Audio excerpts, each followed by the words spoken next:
Hey guys, Jengar here. Welcome to today's realistic review in which we are taking a look at the German Ta-152 H-1 sitting at 5.7 beta rating. Not too long ago the TAs and the Focke-Wulfs were all adjusted in their flight models, and I'm gonna look at a lot of models in the coming month, including this one. The elevator has been adjusted slightly, giving this plane a little bit more maneuverability, which is good, but how does it hold up for the rest? The maximum speed in this plane is 526 kilometers an hour without WEP on sea level, and 556 kilometers an hour with WEP. At 4500 meters it is 475 kilometers an hour without WEP and 498 with WEP. And finally at 6500 meters still go up to 447 kilometers an hour without WEP and 474 with WEP. Now that is not terribly fast. It is slower than the C3 Ta, which is quite a bit faster than this plane with the maximum speed in a straight line. How is that in a dive? The top speed in a dive of this plane is 827 kilometers an hour before it redlines and 900 kilometers an hour before it rips apart. Now this is also subpar compared to the C3, which is faster in a dive, if only slightly. Not terrible differences there. They're both fast in a dive, but the C3 definitely is faster in a dive. Now the control stiffening on the H1 is starting slightly at 450 kilometers an hour, is when you start to notice the compression starting, and at 600 kilometers an hour it's becoming quite severe. So also in the compression department this plane locks up earlier than the C3. Stall speed is a little bit better than the C3 with 150 kilometers an hour compared to the 160 of the C3. Firepower in this plane is very good, but it is significantly less than in the C3 as well. This plane runs with one 30mm Mk108, while the C3 runs with an Mk103, which I find slightly better. The 30mm on this plane has 90 rounds for its gun, and I use stealth in this match. It also has two 20mm MG151s compared to the four 20mm MG151s on the C3, and I used air targets for those. It has 175 rounds for the 20mm, which is about equal to the C3, which has slightly lower ammo per gun on the two extra guns that it has. The ammo load on this plane is decent to good. The firepower is very good. Acceleration in this plane in a straight line is good, in a dive very good. The energy retention in the horizontal is great, but less good than on the C3, which was excellent. In the vertical, the performance of this plane regarding energy retention is good, and the performance is quite similar in the acceleration department, but the energy retention on the C3 is definitely better. Climb rate on this plane is decent and a bit better than the C3. You can definitely climb easier in this plane, and that makes the boom and zooming a little bit more functional, let's say. Although for the rest, the firepower and the top speed in the dive and such, the handling in the dive is better. But getting your energy back in the H1 is easier, in the sense made easier also by the climb rate. The turn time in this plane is below average, but it is better than the bad to very bad turn time in the C3. This one turns better than the C3, is more maneuverable overall. The flaps only rip off at 870 kilometers an hour, which is minutely better than on the C3. The roll rate is very good on this plane, and like I said, the overall maneuverability on this plane is decent compared to average on the C3. Overheating in this plane is not an issue at all. I did not notice much overheating on the engine, even with excessive WEP. You can only get it in the amber. It's very easy to cool off as well, so that is very nice to have in a plane.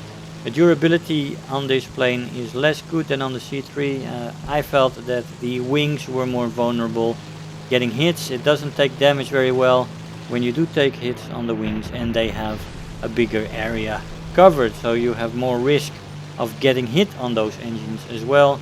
So yeah, not as good in the durability department as the C3, especially concerning the wings. This is a boom and zoom plane, especially usable from high altitudes, working your way down, let's say.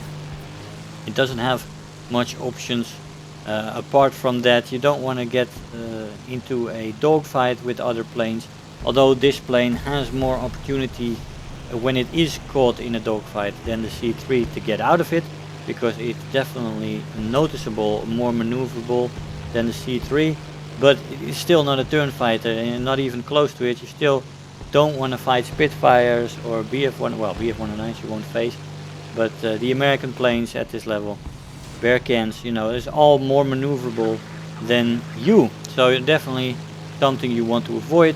You want to keep the speed up in this plane, you want to boom and zoom, and you want to be strict and disciplined in the plane. And when you do that, you can make her perform.